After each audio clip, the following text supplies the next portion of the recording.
What is sin? Sin is not something which harm Allah. Allah said, La yadurra Allah shay'a.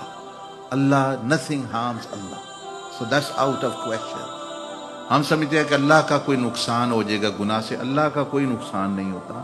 حدیث شریف میں، حدیث قدسی میں نبی علیہ السلام روایت کرتے ہیں کہ اگر تمام بندے فرعون مطلب یہ کہ گناہگار بن جائیں اور بغاوت کر دیں تو اللہ پاک کی بڑائی میں ذرہ برابر بھی کمی نہیں آتی، کیونکہ وہ ڈیپینڈنٹ نہیں ہے مخلوق پہ. ہی از صمد، he is needless, he doesn't need anything. So اللہ پاک نے بھی فرمایا لا یضر اللہ شیئا، کہ کوئی اللہ کا نقصان. تو گناہ پھر کس کا نقصان ہے؟ گناہ بندے کا نقصان ہے. So what is sin? Sin is something harmful. Something harmful to whom? To you and humanity.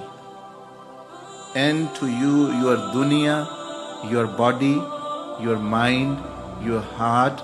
It is harmful for your body, it is harmful for your heart. It is harmful for your mind, it is harmful for your nafs. It is harmful for your spouse. It is harmful for your death, and it is harmful for your grave. It is harmful for your day of judgment. It is harmful for your scales when you will be standing in front of your scales, and it will harm you when you will be directly face to face in the presence of Allah Jalla Majduhu. And it will harm you on bridge of Sirat, and it will also harm you in the hellfire. That is what sin is. It is not something which harms Allah, nor actually there is any good deed which benefits Allah. گناہ نہ اللہ کو نقصان دیتا ہے، وہ نیکی اللہ کو فائدہ نہیں. تو ہم جیسے کہتے ہیں نماز پڑھو بھائی، نماز پڑھو، ایسے جیسے کوئی اللہ کی کوئی خدمت کرنی، کوئی اللہ کو فیڈ کر رہا ہے بندہ، اللہ کو سپورٹ کر رہا ہے. کوئی نماز پڑھو، سنت پہ چلو، ایسے جیسے نبی علیہ السلام پر کوئی احسان کر رہا ہے. بھائی ان کو کوئی نقصان نہیں، وہ تو اللہ کے حبیب ہے. کوئی ان کے پیچھے چلے یا نہ چلے، اللہ تو ان کے ساتھ ہے.